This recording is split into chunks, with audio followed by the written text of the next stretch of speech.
ہمارے پاس کیسز آتے ہیں، ایک پاک دامن لڑکی کی شادی ہوتی ہے، لڑکا بھی بظاہر بڑا نیک، لیکن کیا ہے، لڑکا چونکہ ٹھرکی ہوتا ہے، شہوت کا درندہ ہوتا ہے، تو وہ یہ نہیں دیکھتا کہ میں اپنی بری خواہش مٹانے کے لیے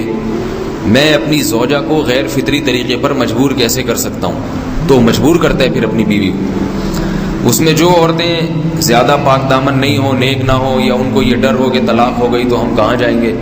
وہ پھر اپنے شوہر کے ساتھ اسی غیر فطری طریقے پر آمادہ ہو جاتی ہیں، اور اس کا عذاب اور اس کا وبال یہ ہوتا ہے کہ کچھ دنوں میں ان کو بھی اسی کی لت پڑ جاتی ہے۔ انسان جب بھی کوئی غیر فطری راستہ اختیار کرتا ہے، آخرت کا عذاب تو بعد میں، دنیا کا عذاب یہ آتا ہے کہ پھر اس کو لذت فطرت میں آتی نہیں ہے،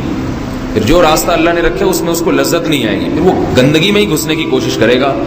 اس کی بھی فطرت خراب ہو جاتی ہے، اور جس کے ساتھ یہ بدفعلی کی جائے اس کی بھی فطرت خراب ہو جاتی ہے، وہ بھی پھر کسی کے قابل نہیں رہتے۔ تو اپنے جان پر رحم کرنا چاہیے۔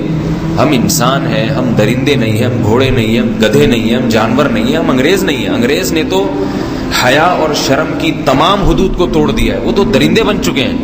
ہم تو درندے نہیں ہیں، ہم تو حلال کھاتے ہیں، پاک صاف رہنے کی کوشش کرتے ہیں، تو ہم ان کی جو کلچر دیکھ کے ہم ویسے درندے بننے کی کوشش کیوں کریں؟ تو یہ بہت بڑا وبال ہے، بہت بڑی برائی ہے جو ہمارے معاشرے میں